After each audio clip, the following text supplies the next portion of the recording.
చేసి పెట్టామంటే నిమిషాల్లోనే లాగించేస్తారు. ఎస్పెషల్లీ ఈ కాలం పిల్లలైతే ఎక్కువగా ఇష్టపడుతుంటారనమాట. బయట ఎక్కువ డబ్బులు పెట్టుకునే పని లేకుండా ఇంట్లోనే సింపుల్గా అండ్ మన చేతులతో చేస్తుంటాం కాబట్టి కొంచెం హెల్తీగా కూడా చేసి పెట్టవచ్చు.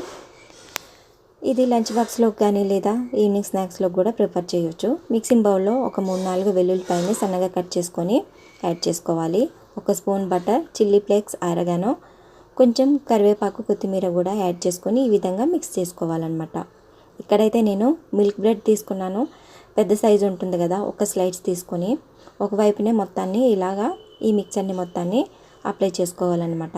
రెండో వైపు చేయొద్దు, కొంచెం మాడినట్టు ఉంటుంది, ఫ్లేవర్ మారిపోతుంది అనమాట.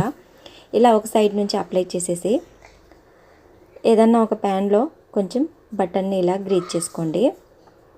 ఇలా ఒక సైడ్ నుంచి బ్రెడ్ని యాడ్ చేసుకొని పైనుంచి ఇది సీజా అనమాట, ఒక స్లైస్ ఇలా పైనుంచి యాడ్ చేసుకొని టాపింగ్ కూడా కొంచెం ఆరగానో, చిల్లీ ఫ్లేక్స్ పెట్టేసి ఒక 5 మినిట్స్ అయినా మూత పెట్టేసి బేక్ చేసుకోండి అనమాట.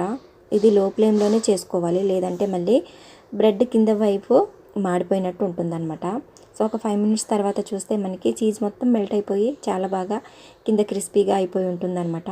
పిల్లలు అయితే నిమిషాల్లో తినేస్తారు. చాలా బాగుంటుంది. ఒకసారి మీరు ట్రై చేయండి. ఎలా ఉంది ఏంటనేది కామెంట్ చేయడం మర్చిపోకండి.